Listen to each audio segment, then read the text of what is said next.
आज की इस वीडियो में हम बात करने वाले हैं कक्षा 10 के चैप्टर 1 यानी पार्ट 1 वास्तविक संख्या के बारे में। वास्तविक संख्या को हम इस वीडियो में पूरी तरह से कंप्लीट कराने वाले हैं, यानी कि किसी भी तरह के किसी भी टॉपिक को आपको बिना छोड़े हुए एक ही वीडियो में आपके वास्तविक संख्या को कंप्लीट कराने वाले हैं। तो इस वीडियो को शुरू से लेकर के अंत तक देखिए।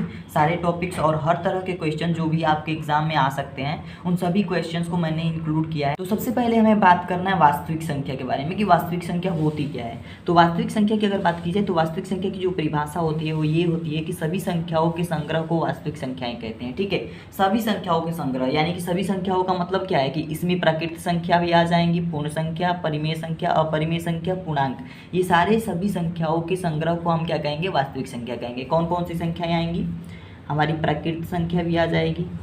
प्राकृत संख्या किसे कहते हैं भाई, प्राकृत संख्या जो 1 से लेकर के शुरू होती है, 2, 3 ऐसे करके इन्फिनाइट तक जाती है, इसे हम प्राकृतिक संख्या कहते हैं। उसके बाद से इसमें संख्याओं में पूर्ण संख्या भी आती है। ठीक है, पूर्ण संख्या भी आती है। तो पूर्ण संख्या कौन होती है, जो 0 से स्टार्ट होती है, 0, 1, 2 ऐसे करके इन्फिनाइट तक गिनते हुए, यानी 3, 4, 5, 6, 7, 8, 9, 10, इसका तो कोई अंत है नहीं संख्या होगा, तो इस तरीके से लिख देते हैं, इसका नाम है अनंत। ठीक है, इसका मतलब है इन्फिनाइट यानी कि अनंत। ठीक है, तो इस तरीके से प्राकृतिक संख्याएं पूर्ण संख्या है। अब पूर्णांक की बात करें तो पूर्णांक भी जो होता है यह एक प्रकार की संख्या है, और पूर्णांक में आपने नंबर लाइन पढ़ा होगा। ठीक है, नंबर लाइन पढ़ा होगा छोटे छोटे क्लासों में भी। तो नंबर लाइन में आपको पता है कि दाहिनी तरफ आपकी प्लस वाली संख्याएं होती हैं और बाईं तरफ आपकी माइनस वाली संख्याएं, और बीच में जो होता है 0 होता है, और दाहिनी तरफ प्लस वाली संख्या है, +1, +2, +3, +4, ये सभी संख्याएं ऐसी ऐसी आती जाती हैं इनफाइनाइट तक। ठीक है, क्योंकि संख्याओं का अंत है नहीं।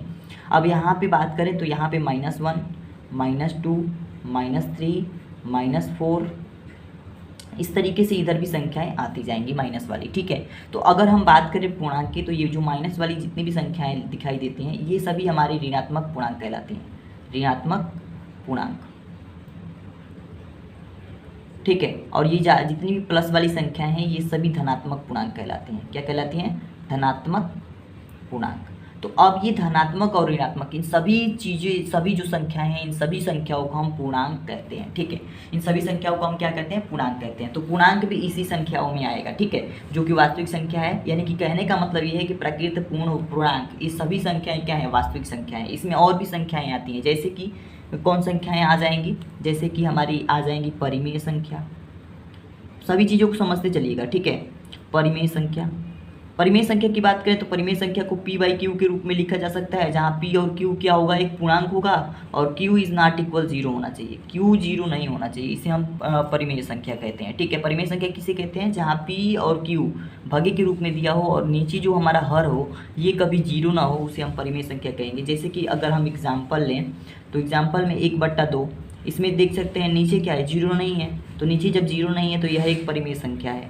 इसमें 2 भी लिख सकते हैं और 2 के नीचे हम 1 मान सकते हैं, तब ये परिमेय संख्या हो जाएगी। तो केवल 2 को हम कहेंगे कि परिमेय संख्या। किसी भी संख्या के नीचे बट्टा में 1 तो मान ही सकते हैं ना, तो ये हमारी परिमेय संख्या। लेकिन अगर 3/0 कह दें तो ये कभी परिमेय संख्या नहीं होगी, क्योंकि Q इज़ नॉट इक्वल 0 दिखाना, नीचे वाली संख्या जो होती है, नीचे हर वाली, ये हमारी 0 नहीं होनी चाहिए। तो 3/0 क्या है, परिमेय संख्या नहीं है। तो आपको पता चल गया कि प्राकृतिक संख्या, पूर्ण संख्या, पूर्णांक और परिमेय संख्याएं होती कौन सी है। ठीक है, इसके बाद से एक और इसमें संख्या आ जाती है जिसे हम कहते हैं अपरिमेय संख्या। इधर बता देते हैं अपरिमेय संख्या। ठीक है, ध्यान से समझिएगा अपरिमेय संख्या को।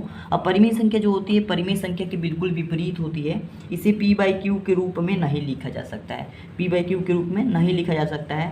तो देखिए कौन कौन संख्याएं हैं जिसे P/Q के रूप में नहीं लिखा जा सकता है। जैसे कि एग्जाम्पल में आपको बता देते हैं, जैसे कि रूट में अगर 2 आ जाए तो इसे हम नहीं लिख सकते हैं, इसको हम नीचे बट्टा में 1 नहीं मान सकते हैं। ठीक है, तो रूट में आने वाली जितनी भी संख्याएं होती हैं सभी हमारी अपरिमेय संख्याएं होती हैं। ठीक है, फिर आपके अशांत दशमलव वाली जो भी संख्याएं होती है, जैसे कि 0.2222 ऐसे कुछ नंबर्स आते जाते हैं कुछ समय के बाद। ठीक है, तो ये जब सभी जो संख्या हैं ये भी अपरिमेय संख्या। आपको बता दें कि वास्तविक संख्या होती क्या है। तो वास्तविक संख्या का मतलब है कि प्राकृत, पूर्ण, पूर्णांक, अपरिमेय संख्या, परिमेय संख्या, सभी संख्याओं के समूह को, यानी कि ये जितनी भी संख्याएं हमने लिखा हुआ है 1 2 3 0 1 2 3, और ये प्लस माइनस जितनी भी संख्या है, रूट में लिया है हमने जो भी नंबर्स लिए हैं, रूट में 2, और यहाँ पे फ्रैक्शन वाली जितनी भी संख्याएं लिखी हुई है, इस सभी संख्याओं के समूह को, यानी सभी संख्याएं हमारी कहलाती हैं वास्तविक संख्या। आशा करता हूँ आपको सारी चीज़ें समझ में आ गई होंगी। ठीक है, चलिए नेक्स्ट टॉपिक पे हम मूव करते हैं। तो अगले टॉपिक के बारे में बात करते हैं। अगला टॉपिक हमारा है अंकगणित की आधारभूत प्रमेय।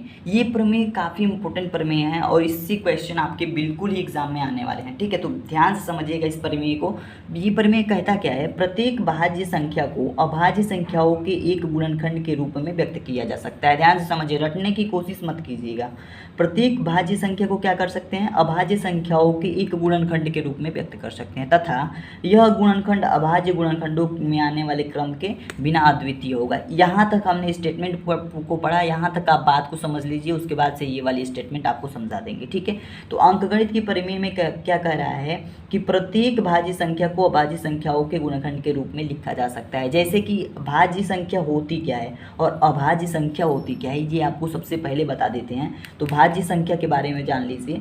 भाज्य संख्याएं वे संख्याएं होती हैं, भाज्य संख्याएं वे संख्याएं होती हैं जो केवल या अपने और खुद के अलावा किसी और नंबर से भी कट जाती है। यानी कि दो संख्याओं के अलावा किसी और नंबर से भी किसी संख्या को काटा जा सके, उसे हम भाज्य संख्या कहेंगे। जैसे कि अगर 12 है ना, 12, तो 12 को हम 1 से भी काट सकते हैं, फिर 2 से भी काट सकते हैं, फिर 3 से भी काट सकते हैं, 4 से भी काट सकते हैं, 6 से भी काट सकते हैं और स्वयं 12 से भी काट सकते हैं। तो इस संख्या को 1 और इस संख्या स्वयं 12, 1 और 12 के अलावा इसे 4 ऐसे नंबरों से काटा जा सकता है जिससे ये 12 जो है विभाजित हो जाएगा। ठीक है, तो 12 को 1 और 12 के अलावा किसी और संख्या से भी अगर काटा जा रहा है तो इसका मतलब जो 12 है हमारा, ये भाज्य संख्या है। ध्यान से समझिएगा, किसी भी संख्या को 1 या उस स्वयं संख्या के अलावा किसी और नंबर से भी अगर काट दिया जाए, यानी विभाजित कर दिया जाए, तो उसे हम भाज्य संख्या कहते हैं। जैसे कि अगर हम एक एग्जाम्पल और ले लें, 6 को हम 1 से भी काट सकते हैं, फिर 2 से भी काट सकते हैं, 3 से भी काट सकते हैं और फिर स्वयं 6 से काट सकते हैं और इसके अलावा किसी संख्या से नहीं काट सकते। आप देख सकते हैं कि 1 और 6 के अलावा इसे हम 2 और भी संख्याओं से काट पा रहे हैं, इसलिए ये जो 6 होगा ये एक भाज्य संख्या होगा। अब बात करते हैं अभाज्य संख्या के बारे में। अगर अभी तक भाज्य समझ में नहीं आया है तो अभाज्य समझने के बाद आपको भाज्य भी समझ में आ जाएगा।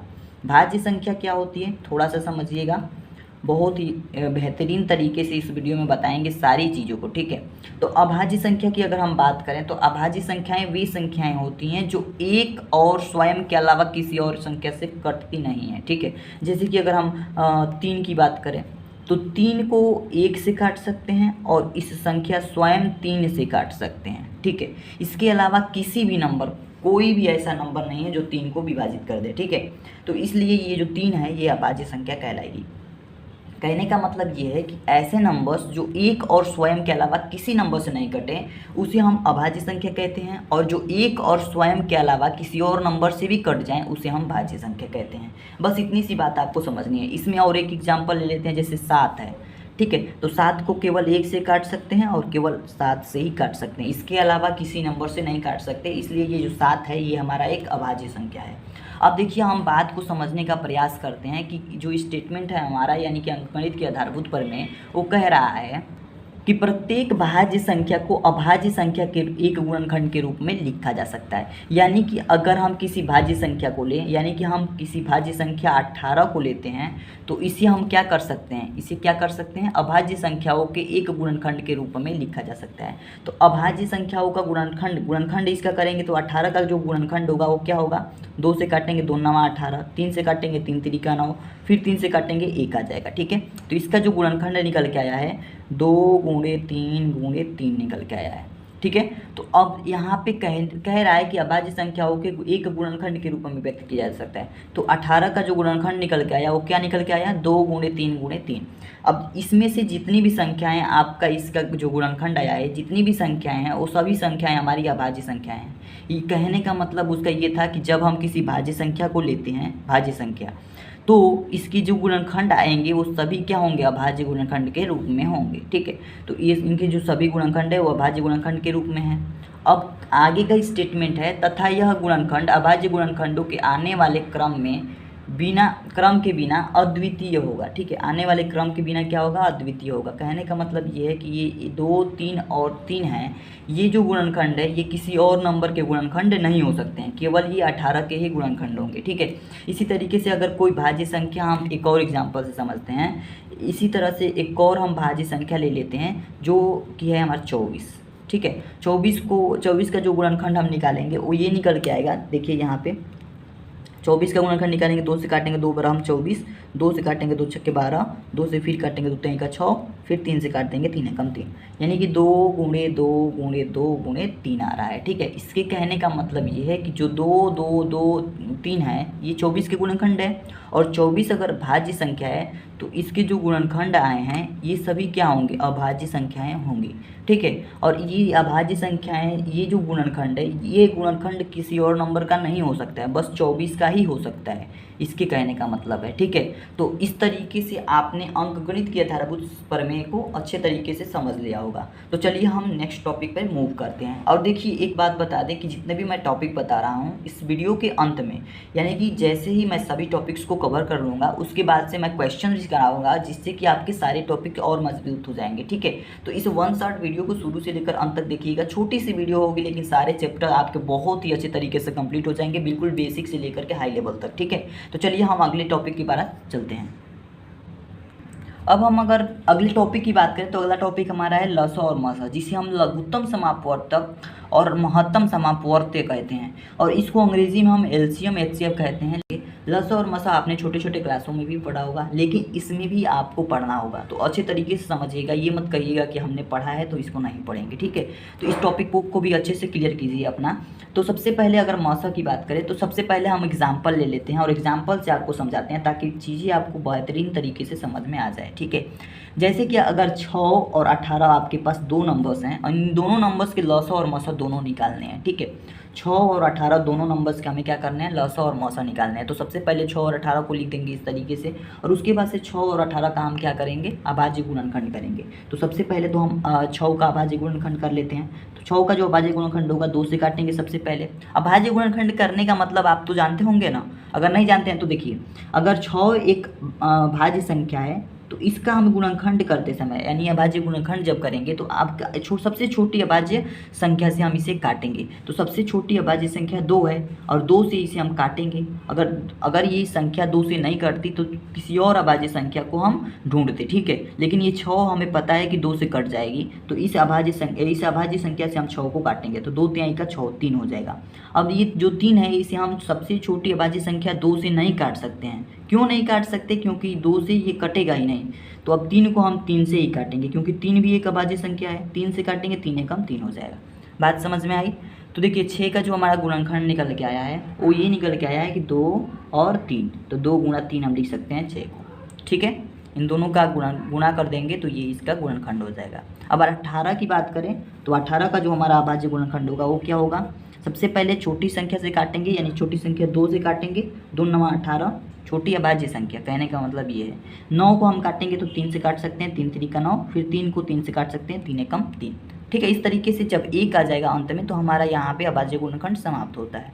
ये जो सारे नंबर्स हैं इनका मल्टीप्लिकेशन हमारा क्या हो जाएगा, 18 का गुणनखंड हो जाएगा। तो 2 गुणे 3 गुणे 3 ये हमारे क्या हैं, 18 के अभाज्य गुणनखंड है। तो इन दोनों के हमने अभाज्य गुणनखंड निकाल लिया। अभाज्य गुणनखंड निकालने के बाद से मौसा क्या कहता है, मौसा का कहना ये है कि जो दो संख्याओं के गुणनखंड में उभयनिष्ठ गुणनखंड के सबसे कम घात वाली संख्या होगी वही हमारी मौसा कहलाएगी। तो देखिए यहाँ पे 6 बराबर 2 गुणे 3 है, हमें इसका गुणनखंड अभाज्य गुणनखंड 2 गुणे 3 प्राप्त हुआ है। 18 का जो अभाज्य गुणनखंड प्राप्त हुआ है 2 गुणे 3 मिला है। ठीक है, तो इसमें आप देख सकते हैं, इसको अगर हम घात के रूप में लिखना चाहें तो इसके घात में 1 लिख सकते हैं क्योंकि 2 केवल एक ही है। इसके घात में भी 1 लिख सकते हैं क्योंकि 3 केवल एक ही है। इसके घात में भी 1 लिख सकते हैं, और इन 3 के घात में इसको हम घात के रूप में लिखना चाहें तो 2 के घात में 1 और 3 के घात में हम 2 लिख सकते हैं। ठीक है, इसको घात में लिखना चाहें तो 2 के घात में 1 और 3 की घात में 1 लिख सकते हैं। इस तरीके से इसको घात के रूप में लिख सकते हैं। घात के रूप में लिखने का मतलब है कि अगर 3 दो बार आया है तो 3 के ऊपर 2 लगा देंगे, अगर 3 3 बार आया है तो 3 के ऊपर 3 लगा देंगे, अगर 2 एक बार आया है इसमें इस लाइन में तो 2 के पावर 1 लगा देंगे, ठीक है। अगर 2 बार आया होता तो 2 लगा देते, यही हमारा घात होता है। तो घात के रूप में हमने लिख दिया। इसकी कहने का मतलब ये है कि उभयनिष्ठ गुणनखंड जो है सबसे कम घात वाली संख्या होनी चाहिए, उभयनिष्ठ। तो यहाँ पे देख सकते हैं 2 भी उभयनिष्ठ है, दोनों में आया है, और 3 भी उभयनिष्ठ है। उभयनिष्ठ का मतलब जो दोनों में आया हो, ठीक है, कॉमन हो, कॉमन मतलब उभयनिष्ठ। तो इस 2 भी उभयनिष्ठ है और 3 भी उभयनिष्ठ है। तो 2 का सबसे हम क्या करेंगे, सबसे कम पावर वाली संख्या ढूंढेंगे। तो 2 के पावर यहाँ भी 1 है, 2 के पावर यहाँ भी 1 है, तो इसके मतलब क्या है कि 2 के पावर 1 बस लेंगे, ठीक है। और गुणा में किससे गुणा कराएंगे, इसमें से हम ये भी उभयनिष्ठ है, तो इस उभयनिष्ठ में से सबसे कम घात वाली संख्या लेंगे। तो यहाँ घात 2 है, यहाँ घात 1 है, तो सबसे कम घात वाली कौन है, 3 की घात 1, तो 3 की घात 1 ले लेंगे। तो 2 की घात 1 का मतलब है 2, और 3 की घात 1 का मतलब है 3। अब इसका मल्टीप्लाई करा देंगे, 2 तिहाई का 6, तो जो 6 होगा इसका मौसा आ जाएगा, ठीक है। तो आशा करता हूँ आपको समझ में आ गया होगा कि मौसा कैसे निकालेंगे, ठीक है। सबसे पहले हमने अभाज्य गुणनखंड 6 और 18 का निकाला, उसके बाद से इसको हम घात के रूप में लिखे, और घात के रूप में लिखने के बाद से उभयनिष्ठ गुणनखंडों के सबसे छोटी घात वाली संख्याओं को हमने मल्टीप्लाई करा दिया। यहाँ पे हमारा आंसर प्राप्त हो गया। लसा के बारे में बात करें तो लसा क्या होता है, लसा का मतलब यह है कि हर एक गुणनखंड की सबसे बड़ी घात वाली संख्या है, ठीक है। लसा क्या है, हर एक गुणनखंड की सबसे बड़ी घात वाली संख्या। जैसे कि 6 का जो गुणनखंड आया है 2 × 3, और 18 का गुणनखंड क्या आया है 2 × 3 × 3, ठीक है। इसको हम घात के रूप में लिखना चाहें तो 2 के घात 1 × 3 की घात 1, इसको घात के रूप में लिखना चाहें तो 2 के घात 1 × 3 की घात 2, इस तरीके से लिख सकते हैं। इसमें कह रहा है कि सबसे बड़ी घात हर एक गुणनखंड के, यानी कि 2 इसमें दोनों कॉमन है, तो इसमें से 2 1 लेंगे, एक ये गुणनखंड है, एक ये गुणनखंड है, ठीक है। इस तरीके से 2 की घात हम 1 लेंगे, तो 2 के घात हमारा 1 हो जाएगा, 2 के घात 1। इसमें तो सबसे बड़ा और सबसे छोटा इसमें काउंट ही नहीं कर सकते, क्योंकि यहाँ भी 2 के पावर 1 है, ठीक है। 2 के पावर 2 वाली कोई संख्या है नहीं, तो 2 के पावर 1 को छोड़ करके 2 के पावर 2 वाली संख्या को हम लेते, ठीक है। तो 2 के पावर 1 हमने ले लिया। उसके बाद से हम क्या लेंगे, यहाँ पे इस संख्या में देखेंगे तो 3 और 3 दोनों है, तो 3 में सबसे बड़ी घात वाली संख्या कौन है, ये है 3 की घात 2, तो गुणे में 3 की घात 2 ले लेंगे। अब इसका गुणा करा देंगे, तो 2 गुणे इसका 2 के पावर 1 का मतलब है 2, और 3 की घात 2 का मतलब है 3 × 3, ठीक है। तो इसका जो आंसर आ जाएगा आपका 2 तिहाई का 6 और 6 3 18, तो इसका जो आपका लसा आ जाएगा, लसा आपका 18 हो जाएगा, ये आपका आंसर हो जाएगा, ठीक है। लसा कितना निकल के आ गया 18, और हमारा जो मौसा है ये निकल के आ गया 6। तो आशा करता हूँ लसा और मौसा आपको समझ में आ गया होगा। किसी भी तरीके की कोई भी डाउट हो कमेंट करके जरूर बताइएगा, और बेहतरीन तरीके से समझाने का प्रयास करूँगा, ठीक है। अब ध्यान दीजिएगा, एक बात मैं और आपको क्लियर कर देता हूँ, एक फार्मूला देता हूँ मैं आपको, बहुत ही अच्छा फार्मूला है जिससे आपके क्वेश्चंस बनेगा, और इस पे बेस हमेशा क्वेश्चन आते हैं, लसा मसा पे हमेशा क्वेश्चन आते हैं। देखिए इसका जो फार्मूला है ये है कि 2 संख्याओं का गुणनफल, 2 संख्या का गुणनफल बराबर हमारा होगा लसा गुणे मौसा, लसा गुणे मौसा। ध्यान से इस फार्मूले को समझिएगा। इसके कहने का मतलब ये है कि अगर कोई ए और बी 2 संख्याएं हैं, अगर कोई ए और बी 2 संख्याएं हैं, तो इन दोनों ए और बी के गुणनफल क्या होंगे, किसके बराबर होंगे, ए और बी के एलसीएम के बराबर होंगे, ए और बी के एलसीएम के बराबर होंगे, और एचसीएफ के बराबर होंगे, ए और बी के एचसीएफ के भी बराबर होंगे। इसके कहने का मतलब यही है। तो आप चाहें ऊपर वाला फार्मूला याद करें या नीचे वाला फार्मूला याद करें, दोनों फार्मूला एक ही है, और ये काफ़ी इंपॉर्टेंट फार्मूला है। कहने का मतलब ये है कि अगर ए और बी 2 संख्या है तो इसका लसा और इसका मौसा दोनों का जब गुणा कराएंगे तो ए और बी के गुणा के बराबर होगा, ठीक है। तो ये जो होगा हमारा बहुत इंपॉर्टेंट फार्मूला होगा, और इस पे बेस बहुत सारे क्वेश्चन आपको मिलेंगे, ठीक है। चलिए नेक्स्ट टॉपिक पे चलते हैं। अगला टॉपिक हमारा बहुत ही इंपॉर्टेंट टॉपिक है, और ये एक प्रमेय के रूप में आपको समझना है।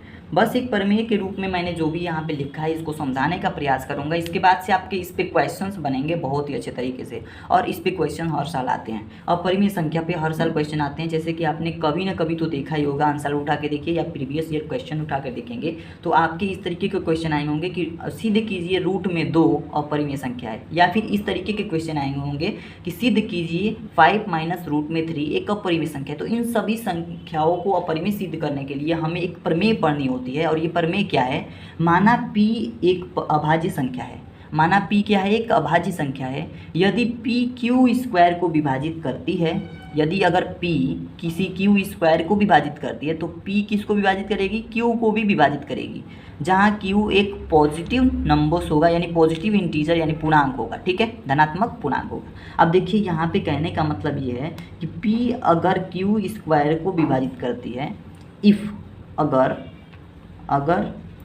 p जो है q स्क्वायर को विभाजित करती है, तब जो p होगा ना q को भी विभाजित करेगा। ये हमारे इस स्टेटमेंट के कहने का मतलब है, ठीक है। इस स्टेटमेंट के कहने का मतलब ये है कि अगर p q स्क्वायर को विभाजित करता है तो p जो होगा q को भी विभाजित करेगा। किस तरीके से करेगा भाई, तो इस q स्क्वायर को हम लिख सकते हैं q इंटू क्यू बट्टा में p, ठीक है। यानी कहने का मतलब ये है कि इस p से हम इस पूरे q स्क्वायर को काट रहे हैं, तो p से हम q स्क्वायर को काट रहे हैं, यानी कि q और q को काट रहे हैं, तो एक ये लिख सकते हैं ना इतना कि अगर ये q स्क्वायर को काट रहा है तो ये q को भी काटेगा, ठीक है, तभी तो ये दोनों स्क्वायर कटेगा।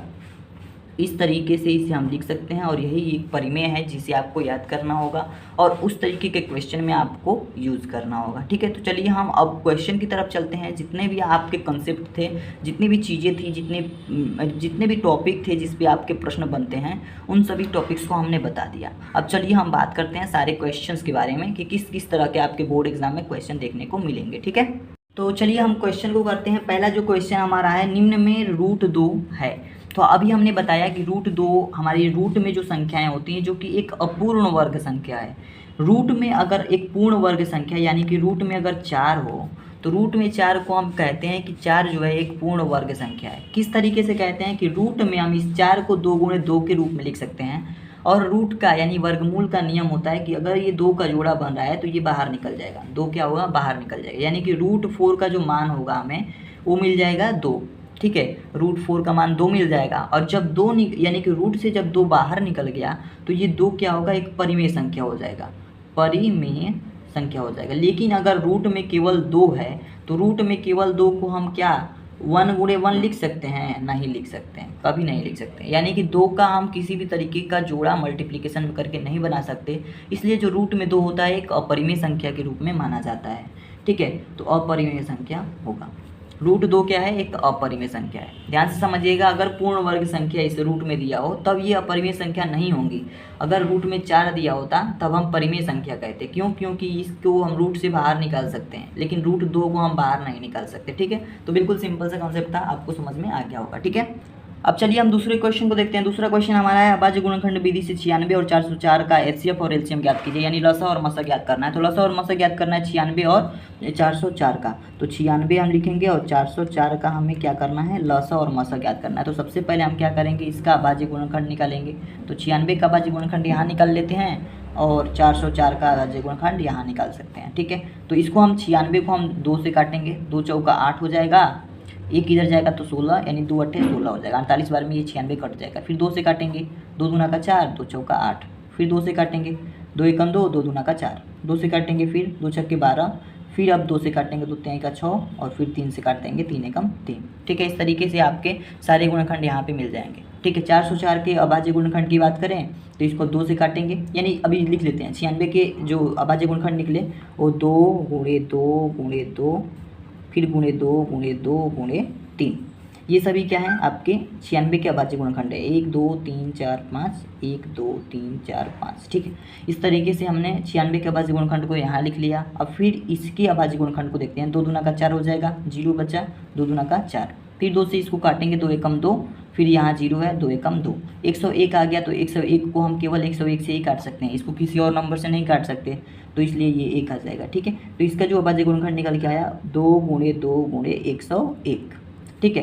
अब इस 96 के हम गुणनखंड को यहाँ ध्यान दीजिएगा, 96 के गुणनखंड को अगर हम घात के रूप में लिखना चाहें तो ये हो जाएगा 2 की घात कितना, 1 2 3 4 5 है, तो 2 की घात हम 5 लिख सकते हैं, गुणे में 3 की घात हम 1 लिख सकते हैं, 3 केवल अकेले है तो इसी घात में 1 लिख सकते हैं। फिर इसी तरह से 404 जो है इसके हम घात में लिखना चाहें तो 2 की घात में 2 लिख सकते हैं और गुणे में 101 की घात में 1 लिख सकते हैं, ठीक है। 101 की घात में 1 लिख सकते हैं। अब हमें लसा और मसा ज्ञात करना है, तो सबसे पहले बात करेंगे मौसा की। तो इसका मौसा क्या होगा, मौसा का मतलब हमने बताया था कि दोनों में से जो उभयनिष्ठ होगा, इसमें से जो भी यानी दोनों के गुणनखंड में से जो उभयनिष्ठ होगा, तो उभयनिष्ठ गुणनखंड के सबसे कम घात वाली संख्या को हम मौसा कहेंगे। ठीक है, तो इसका जो मौसा होगा हमारा, इसमें से देख सकते हैं ये दो उभयनिष्ठ है, ये भी दो उभयनिष्ठ है, और कोई संख्या इसमें उभयनिष्ठ नहीं है। तो इसमें से उभयनिष्ठ में से दो सबसे छोटी वाली घात वाली संख्या, तो सबसे छोटी घात ये 2 के पावर 2 है, तो 2 के पावर 2 हमारा क्या हो जाएगा, ये हमारा मौसा हो जाएगा। तो 2 के पावर 2 इज इक्वल हो जाएगा 2 गुणे 2, और ये हमारा हो जाएगा 2 दूना का 4। तो आंसर आपका क्या आ गया, 4 मौसा आ गया। ठीक है, लौसा की बात करें तो लौसा का मतलब क्या है, लौसा ये कहता है कि इन यहाँ पे जो भी संख्या है, इन प्रत्येक गुणनखंड जो है, प्रत्येक गुणनखंड की सबसे बड़ी घात वाली संख्या लिखनी है। तो सबसे बड़ी घात यानी यहाँ 2 के पावर हम क्या लिख देंगे 5, सबसे बड़ी घात वाली संख्या, गुणे में 3 के पावर 1। ठीक है, या देखिए यहाँ पे 2 की घात 5 है, तो 2 की घात 2 नहीं लिखेंगे क्योंकि इस दोनों में से सबसे बड़ी घात वाली 2 के पावर 5 है, और 3 तो अकेले है तो 3 के पावर 1 तो लिखना ही पड़ेगा। 101 अकेले है तो 101 के पावर 1 लिखना ही पड़ेगा। तो इसके कहने का मतलब ये है कि 2 का 5 यानी कि 2 गुणे 2 गुणे 2 गुणे 2 गुणे 2 गुणे में 3 के पावर 1 यानी कि गुणे में 3 और गुणे में 101। तो इसका 2 दूना 4, 4 दूना 8, 8 दूना 16, 16 दूना 32, और 32 का जब 3 में गुणा कराएंगे तो ये हमारा आ जाएगा 96, और 96 में जब 101 का गुणा कराएंगे हम तो ये क्या निकल के आ जाएगा, 96 में जब 101 का गुणा कराएंगे तो देखिए 96 एकम 96, 96 के 6 हासिल हो जाएगा हमारा 9, तो 96 सुनाई शून्य यानी कि यहाँ पे 9 बचा, फिर 96 एकम 96, तो 96 हो जाएगा। तो 9696 यानी 9696, ये आपका आंसर आ जाएगा, मौसा हो जाएगा आपका। ठीक है, सॉरी लौसा हो जाएगा। लौसा आपका 9696 निकल के आया, मौसा इसका आपका 4 निकल के आया। तो आशा करता हूँ ये क्वेश्चन आपको समझ में आ गया होगा। ठीक है, अगले क्वेश्चन की तरफ मूव करते हैं। अगला क्वेश्चन हमारा है, यदि a बराबर 8 है, यदि a बराबर 8 है और इसका HCF जो दिया है a और b का HCF अगर 4 दिया है तथा एलसीएम a और b का 12, तब b बराबर क्या होगा। हमने एक फार्मूला बताया था आपको कि एलसीएम अगर a और b का निकालें, a और b का एलसीएम और इसके गुणा में अगर HCF करें a और b का, वो बराबर होता है हमारा a गुणे b के बराबर होता है। ये हमने फार्मूला अभी आपको बताया है। ठीक है, जस्ट पीछे हमने बताया है कि LCM of a and b multiply HCF of a and b is equal होगा हमारा a इंटू बी, यानी दो संख्याओं का गुणनफल इज इक्वल होगा लसा गुणे मसा। तो हमारा a और b का लसा, ठीक है, तो a और b का लसा तो हमें 12 दिया है तो यहाँ 12 रख लेंगे, गुणे में HCF कितना दिया है 4 दिया है, a और b का HCF यानी मौसा 4 दिया है तो 4 लिख लेंगे, बराबर में a का मान हमें 8 दिया है तो 8 लिख लेंगे, और b का मान हमें नहीं दिया है तो b लिख लेंगे। इसे हमें निकालना है तो यहाँ पे बस b लिखेंगे। ठीक है, अब 12 का गुणा हम 4 में कराएंगे तो 12 का गुणा अगर 4 में कराएंगे तो कितना आ जाएगा 48। ठीक है, तो 48 आपका आ गया और बराबर में 8 गुणे b। ठीक है, अब हम क्या करेंगे कि इस 8 को इधर मल्टीप्लाई में है, इधर ले आएंगे तो डिवाइड में हो जाएगा, तो 48 बट्टा में इधर लाएंगे 8 हो जाएगा, बट्टा में 8 बराबर में b को हम 8 से काटेंगे तो 8 से काटेंगे तो 8 से कितने बार में 48 कट जाएगा, 8 छक्के 48। ठीक है, बराबर में b यानी कि b बराबर में 6, ये आपका आंसर हो जाएगा।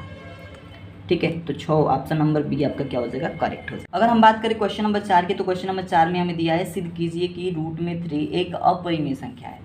इसे हमें सिद्ध करना है कि रूट में 3 जो है एक अपरिमेय संख्या है। तो कैसे करेंगे, देखिए सबसे पहले इसको सिद्ध करने के लिए हम, बहुत इंपॉर्टेंट क्वेश्चन है, ठीक है, इसको हल करना सीख लीजिएगा आप। तो इसको हल करेंगे, लिखेंगे हम क्या कि रूट में 3 जो है एक परिमेय संख्या है, इसको हम अपरिमेय को झूठी परिकल्पना मान करके एक परिमेय संख्या बना देंगे। तो रूट में 3 है तो रूट में 3 को लिखेंगे माना रूट में 3 एक परिमेय संख्या है, परिमेय संख्या है। देखिए ये अगर आप अपरिमेय है तो इसको मान लेते हैं कि परिमेय है, तो परिमेय का मतलब ये है कि रूट में 3 को हम क्या लिख सकते हैं, p/q के रूप में लिख सकते हैं, p/q के बराबर लिखेंगे। ठीक है, तो परिमेय संख्या होती क्या है कि जो p/q के रूप में लिखी जा सकते हैं, और p और q क्या होने चाहिए, पूर्णांक होने चाहिए, और पूर्णांक का मतलब ये है कि यहाँ सहअभाज्य पूर्णांक है। तो लिखेंगे जहाँ p और q सहअभाज्य पूर्णांक है तथा q इज़ नॉट इक्वल 0, ये हमारी परिमेय संख्या की परिभाषा है। ठीक है। तो देखिए अगर हम √3 को परिमेय संख्या माने हैं तो इसे p/q के बराबर लिख सकते हैं। और p और q क्या है, सहअभाज्य। सहअभाज्य का मतलब ये होता है कि दोनों संख्याओं के गुणनखंड करने पर उसमें जो उभयनिष्ठ गुणनखंड होगा केवल एक प्राप्त होगा। जैसे कि अगर 6 का गुणनखंड निकालेंगे आप तो ये हो जाएगा 2 × 3, और 7 का गुणनखंड आप निकालेंगे तो केवल 7 होगा। अब इसमें हम मान लेते हैं कि एक इसमें मल्टीप्लाई है तो एक इसमें भी मल्टीप्लाई होगा। इसमें कोई उभयनिष्ठ नहीं है बस एक के अलावा, तो केवल एक जिसमें उभयनिष्ठ होता है उसे हम कहते हैं सहअभाज्य संख्या। ठीक है, तो सहअभाज्य पूर्णांक है p और q, और इसमें q जो है 0 के बराबर नहीं है। ठीक है, तो इसको अब हम क्या करेंगे, इसको हम स्क्वायर करा देंगे दोनों पक्षों में। इस रूट को हटाने के लिए दोनों पक्षों में वर्ग करेंगे, तो लिखेंगे दोनों पक्षों में वर्ग करने पर दोनों पक्षों में वर्ग कराएंगे। रूट में 3 का वर्ग करेंगे बराबर में p/q का वर्ग करेंगे। तो रूट में 3 का वर्ग जो होगा हमारा 2 से रूट कट जाएगा यानी 3 आ जाएगा, बराबर में p का वर्ग p², q का वर्ग q²। ठीक है, अब इसका हम तिर्यक मल्टीप्लिकेशन करा देंगे, तिर्यक गुणा करा देंगे, तो 3q² बराबर में हो जाएगा हमारा p²। ठीक है, ये हमारा समीकरण नंबर 1 बन जाएगा। ठीक है, अब इसको हम लिख सकते हैं, यहाँ पे 3 को इधर भेज सकते हैं, q² बराबर लिख सकते हैं p²/3। ठीक है, इतना तो लिख सकते हैं ना, p²/3 लिख सकते हैं। इस 3 मल्टीप्लाई में है तो इधर हम डिवाइड में भेज सकते हैं। तो यहाँ पे हम देख पा रहे हैं, यहाँ पे आप देख पा रहे हैं कि जो 3 है ये p² को विभाजित करता है। यहाँ पे ऊपर में लिखना है जो हमने बताया था। ठीक है, तो देखिए यहाँ 3 क्या कर रहा है, p² को विभाजित कर रहा है। इसका मतलब ये है कि 3 p को भी विभाजित करेगा। तो लिखेंगे यहाँ 3 p² को विभाजित कर रहा है, अतः 3 p को भी विभाजित करेगा। ठीक है, 3 क्या करेगा, p को भी विभाजित करेगा। ठीक है, तो अब इसके कुछ आगे चले तो इसका मतलब कि 3 क्या करेगा, p को भी विभाजित करेगा। 3 क्या कर रहा है, p² को विभाजित कर रहा है तो p को भी विभाजित करेगा। तो 3 जो है p को विभाजित कर रहा है। ठीक है, तो p/3 लिखेंगे। ठीक है, 3 क्या कर रहा है, p को विभाजित कर रहा है। मान लेंगे, माना जो 3 p को विभाजित कर रहा है ना, तो हमें n प्राप्त हो जा रहा है। ठीक है, क्या मिल रहा है, n मिल रहा है। तो हम लिख देंगे यहाँ पे कि जहाँ n क्या है, एक धनात्मक पूर्णांक है। n क्या है, एक धनात्मक पूर्णांक है। अब देखिए इसका हम तिर्यक मल्टीप्लिकेशन करा देंगे, तिर्यक करा देंगे गुणा, तो यहाँ पे नीचे 1 मानेंगे, यहाँ पे 1 का गुणा p में होगा, p हो जाएगा बराबर में n का गुणा 3 में होगा तो 3n हो जाएगा, 3 × n हो जाएगा। 3 × n निकल के आया है। यहाँ पे आप स्टार लगा दीजिए क्योंकि इसकी ज़रूरत हमें लास्ट में पड़ेगी। इसको समीकरण नंबर 2 भी मान लेते हैं। ठीक है, अब हम क्या करेंगे, इक्वेशन जो हमारा आया है ये सेकेंड, जो ये दूसरा हमारा समीकरण आया है, इस दूसरे को हम ए में यानी कि पहले वाले में हम इसको पुट कर देंगे। देखिए यहाँ पे थोड़ा सा समझने की कोशिश कीजिएगा। p बराबर अगर 3 × n आया है तो इस समीकरण 1 में लिखेंगे, समीकरण 1 में p का मान रखने पर आप देख सकते हैं समीकरण 1 हमारा है 3q² बराबर में p²। इसमें हम p की जगह पे क्या लिख सकते हैं, 3 × n का स्क्वायर। तो 3q² बराबर में p की जगह पे यानी p बराबर 3 × n है तो 3n के स्क्वायर लिख सकते हैं। तो इसका मतलब ये है कि 3q² बराबर में ये 3 3 9 हो जाएगा, 9n² हो जाएगा। तो अगर हम यहाँ से q² निकालना चाहें तो 3 गुणा में है, इधर आके भगा में हो जाएगा, तो 9n² बट्टा में ये हो जाएगा 3। ठीक है, अब इस 3 से हम इस 9 को काटेंगे, 3 3 9 हो जाएगा, q² बराबर 3n²। ये आ गया हमारा q² बराबर 3n²। ठीक है, इतना आ गया ना। अब इसके बाद से देखिए हम क्या करेंगे, यहाँ पे हम इसको लिख सकते हैं कि q² और ये 3 मल्टीप्लाई में इधर लाएंगे तो डिवाइड में हो जाएगा, बराबर n²। ठीक है, यानी कि n², इसको हम लिख सकते हैं n² बराबर में q² बट्टा में 3, ये हमें मिल गया। ठीक है, n² बराबर में q² बट्टा में 3 मिल गया। अब यहाँ पे देख पा रहे हैं आप कि 3 जो है q² को विभाजित कर रहा है, इसका मतलब ये है कि 3 q को भी विभाजित करेगा। ठीक है, तो अब यहाँ पे हम वही प्रमेय लिखेंगे कि यहाँ 3 q² को विभाजित कर रहा है, अतः 3 q को भी विभाजित करेगा। 3 क्या करेगा? q को भी विभाजित करेगा। तो अगर ये 3 को भी विभाजित करेगा तो इसका मतलब ये है कि अगर ये 3 को विभाजित कर रहा है, ठीक है, तो इसका मतलब ये है कि q बट्टा में 3 लिख सकते हैं, यानी 3 q को विभाजित कर रहा है, 3 q को विभाजित कर रहा है। तो हम मान लेंगे, माना यहाँ लिख देंगे, माना अगर 3 q को विभाजित करता है तो हमें यम प्राप्त होता है। यहाँ पे हमने यन माना था, यहाँ पे हम यम मान लेते हैं। तो जब यम मान लिए तो इसका 3 मल्टीप्लाई करा देंगे, तो ये हमारा क्या निकल के आएगा, 1 का गुणा q में कराएंगे तो q, और बराबर में हमारा क्या हो जाएगा, यम गुणे 3 हो जाएगा, यम गुणे 3, यानी कि 3 गुणे यम या यम गुणे 3। तो q बराबर हमारा निकल के आ गया 3 गुणे यम।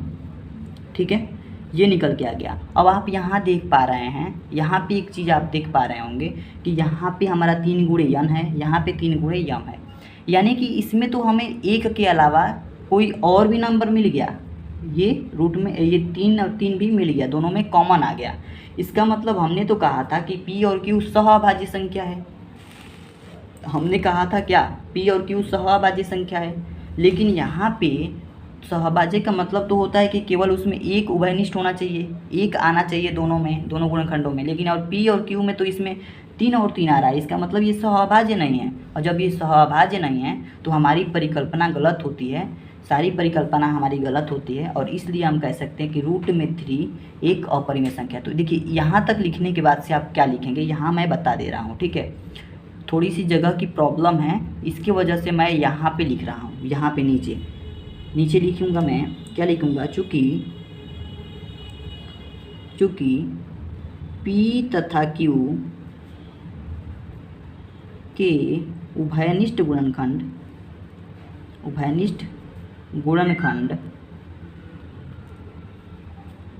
3 मिले, जिससे यह सहअभाज्य नहीं है, अतः हमारी परिकल्पना जो हमने माना था कि यह सहअभाज्य है, तो हमारी परिकल्पना क्या है, हमारी परिकल्पना गलत है।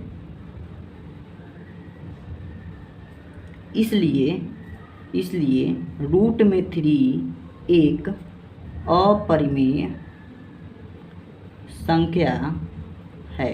तो आशा करता हूँ दोस्तों आपको समझ में आ गया होगा। देखिए p और q के उभयनिष्ठ गुणनखंड हमने तो माना था कि 1 है, क्योंकि p और q को हमने कहा था कि सहअभाज्य संख्या है, लेकिन हमें यहाँ पे 3 और 3 मिल गए हमारे उभयनिष्ठ गुणनखंड, यानी कि जिसमें 1 होता है वही तो सहअभाज्य होता है, लेकिन इसमें 3 है तो सहअभाज्य यह नहीं होगा, और जब सहअभाज्य नहीं होगा तो हमारी परिकल्पना ही गलत होगी कि हमने झूठ में उसको रूट में 3 को हम क्या मान लिए, परिमेय संख्या मान लिए, झूठ मान लिए जब, और हमारी जब परिकल्पना गलत हो गई तो इसका मतलब ये है कि रूट में 3 जो है एक अपरिमेय संख्या हो जाएगी। तो बहुत ही अच्छे तरीके से अगर इस तरीके से आपको लिखेंगे तो स्टेप मार्किंग होती है दोस्तों बोर्ड एग्जाम में। ठीक है, और बोर्ड एग्जाम में इस तरीके के क्वेश्चन हर साल पूछे जाते हैं। तो जिस तरीके से मैंने बताया उस तरीके से दोबारा भी आप वीडियो देख सकते हैं, और इसको बहुत अच्छे से समझने की ज़रूरत है। और अगर आप समझ लेते हैं एक बार तो आपके पूरे नंबर पक्के हो जाएंगे। तो बहुत सारे क्वेश्चन में हमने बहुत सारे पेपर में ऐसे भी देखे हैं कि 5-5 नंबर्स के आ जाते हैं ये सारे क्वेश्चन। तो उसमें भी आपको ये अगर 5 नंबर पक्के करना है तो ये क्वेश्चन आपको पढ़ना पड़ेगा, अच्छे से करना पड़ेगा। ठीक है, अब हम क्वेश्चन नंबर 5 की बात करें तो क्वेश्चन नंबर 5 हमारा है, सिद्ध कीजिए 5 माइनस का रूट में 3 एक अपरिमेय संख्या है। ठीक है, तो इस संख्या को हम कैसे सिद्ध करेंगे, तो सबसे पहले 5 माइनस, देखिए अब उतना बड़ा नहीं जाना पड़ेगा आपको, जैसे कि मैंने रूट 3 को हमने सिद्ध किया उस तरीके से आपको नहीं जाना पड़ेगा, आप बहुत ही आसानी से आपको प्राप्त हो जाएगा। तो इसको हल करेंगे। देखिए 5 माइनस रूट 3 को हमें अपरिमेय सिद्ध करना है, तो इसको हम मान लेंगे किसी भी तरीके के अगर ऐसा प्रश्न आते हैं तो हम उसको सबसे पहले मानेंगे कि अपरिमेय संख्या है। तो लिखेंगे माना 5 माइनस का रूट में 3 एक परिमेय संख्या है, सबसे पहले इसको हम परिमेय संख्या मान लिए। इसका मतलब ये है कि 5 माइनस रूट में 3 को हम क्या लिख सकते हैं, p/q के बराबर लिख सकते हैं। जहाँ लिखेंगे जहाँ p व q सह अभाज्य पूर्णांक है तथा q इज़ नॉट इक्वल 0 है। परिमेय संख्या का मतलब यही तो होता है कि वह जो है पूर्णांक होने चाहिए दोनों, अब चाहे सहअभाज्य हो या अभाज्य हो या अभाज्य हो, लेकिन q जो होता है 0 के बराबर नहीं होता है। तो इस तरीके से हमने यहाँ पे दर्शा दिया। अब इसको क्या करेंगे हम, यहाँ पे हम स्क्वायरिंग बोथ साइड, दोनों पक्षों में वर्ग करेंगे। सबसे पहले तो हम क्या कर लेते हैं कि इसको हम मल्टीप्लाई करा देते हैं, इधर का उधर उधर का इधर भेज लेते हैं, ठीक है। तो यहाँ हम क्या कर सकते हैं कि 5 माइनस का यहाँ पे √3/1 के जगह पे हम इसको ले आएंगे p/q, ठीक है। और यहाँ पे माइनस का रूट जो 3 है ये इधर भेज देंगे, प्लस का √3 हो जाएगा, ठीक है। ध्यान से समझिएगा, 5 यहाँ पे तो 5 को हमने यहाँ लिखा, ठीक। रूट में 3 को हमने क्या किया, इधर पक्षांतर किया तो माइनस का है तो यहाँ प्लस का हो जाएगा, यहाँ प्लस का है तो ये माइनस का हो जाएगा, माइनस का p/q। अब हम इसको क्या करेंगे, स्क्वायरिंग बोथ साइड, यानी दोनों पक्षों में वर्ग करने पर, दोनों पक्षों में वर्ग करने पर, दोनों पक्षों में वर्ग करेंगे, क्या मिलेगा हमें, 5 माइनस का p/q का होल स्क्वायर बराबर में रूट में 3 का होल स्क्वायर। अब इसको हम अंदर ही अंदर सॉल्व कर लेंगे तो ये हो जाएगा हमारा 5q माइनस का p बट्टा में ये नीचे क्या आ जाएगा हमारा q। अब इसका होल स्क्वायर बराबर में √3 का होल स्क्वायर, रूट में 3 का स्क्वायर है, ये स्क्वायर और स्क्वायर कट जाएगा, ठीक है, सॉरी, ये स्क्वायर और स्क्वायर कट जाएगा, रूट में 3 बचेगा। तो ये कह रहा है कि रूट में 3 जो है इस p/q के रूप में है।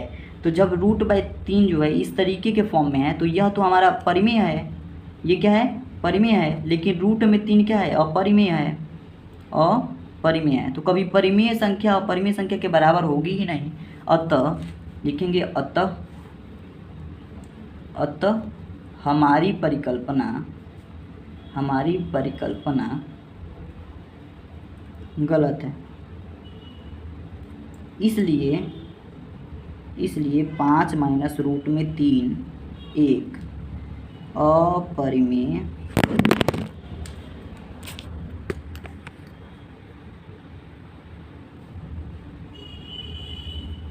संख्या है, ठीक है, अपरिमेय संख्या है। तो इस तरीके से आपको लिख देना है और इस तरीके से आपको इस क्वेश्चन को सॉल्व कर लेना है। तो आशा करता हूँ ये सारे क्वेश्चन आपके समझ में आ गए होंगे। किसी भी तरीके की कोई भी डाउट हो तो कमेंट करके ज़रूर बताइएगा। और मैं बता दूँ तो ये चैप्टर आपका पूरी तरह से कंप्लीट हो गया है और ऐसे मैंने क्वेश्चन भी करा दिए हैं जिससे कि बोर्ड एग्जाम हर साल क्वेश्चन पूछता है। तो इन सभी क्वेश्चन जो जितने भी टॉपिक में मैंने क्वेश्चन बताए हैं उन सभी क्वेश्चन को कीजिए और वैसे क्वेश्चन और भी आपके टेक्स्ट बुक में हो तो उन्हें भी ट्राई कर लीजिए, ठीक है। और किसी भी तरीके के किसी भी क्वेश्चन में आपको प्रॉब्लम आती हो तो कमेंट करके ज़रूर बताइएगा। एनसीईआरटी के सारे क्वेश्चन को हम कराने का प्रयास करेंगे। किसी भी क्वेश्चन को अगर करने में आपको दिक्कत महसूस होती हो तो कमेंट करके ज़रूर बताइएगा। तो इसी तरह से और भी चैप्टर्स के सारे 1 शॉट वीडियो चाहते हैं तो कमेंट करके ज़रूर बताइएगा। मिलते हैं नेक्स्ट वीडियो में, तब तक के लिए धन्यवाद।